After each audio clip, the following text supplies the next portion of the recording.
Pine Bluff is set to have a new mayor after voters elected Vivan Flowers last week. Flowers will be stepping into the role after serving several terms as a state rep. I sat down with her today to talk about the new position and what plans she has for the city. How did your time in politics, being a representative, just prepare you for this moment, but also being a native of Pine Bluff and being an Arkansan yourself?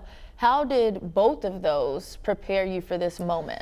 My own family history is so steeply rooted in Pine Bluff that it is a part of me. Mm-hmm. And so, you know, my dedication, vision, the work and pouring myself into it is just like a labor of love when you work on your own house. Mm-hmm. You know, and that's how I look at it. It's home, it's the house that a lot of hard work and love I think is going to build for the city, and I'm just excited about it. Pine Bluff is known for a lot of great things, yes, but we do want to focus on providing a safe community for Pine Bluff. So how do you go about strengthening those relationships with, you know, local police department and just some of the local leaders to crack down on crime and ensure that the people who do live in Pine Bluff feel safe and they feel heard and valued? One homicide is one homicide too many. And so this decline in crime in all these other areas gives us an opportunity to hone in on the homicides and the gun violence. Our public lighting is a major issue that we heard from the public on, and that I myself, you know, campaigned from day one about.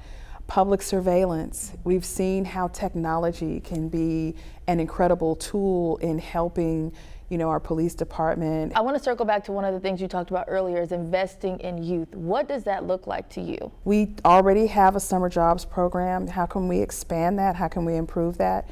We have had some youth programs within our police department. How can we regenerate those?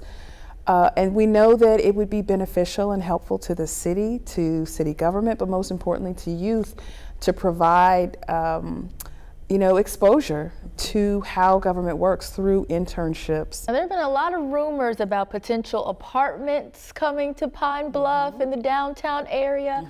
Are there any plans to continue to attract developers when it comes to real estate, or, you know, someone who can develop nice and modern apartments so we can continue to be competitive when it comes to other surrounding communities? With that, I'm going to say in all caps, big, fat, loud, yes. Yeah, yes. I think, you know, for the downtown area, we're looking into where we are with tax credits. So with all of these plans, how are you guys going about funding? Can people expect a sales tax? Can they expect just you guys taking some money from, you know, a reserve? How are you guys going to fund some of the plans that you have for Pine Bluff? As the young people say, all of that and that part. All of that and then some. And that, yeah, you're going to need more resources. If we want to do extra, we got to pay for extra, just like in a household. You know, I think a major part of that goes back to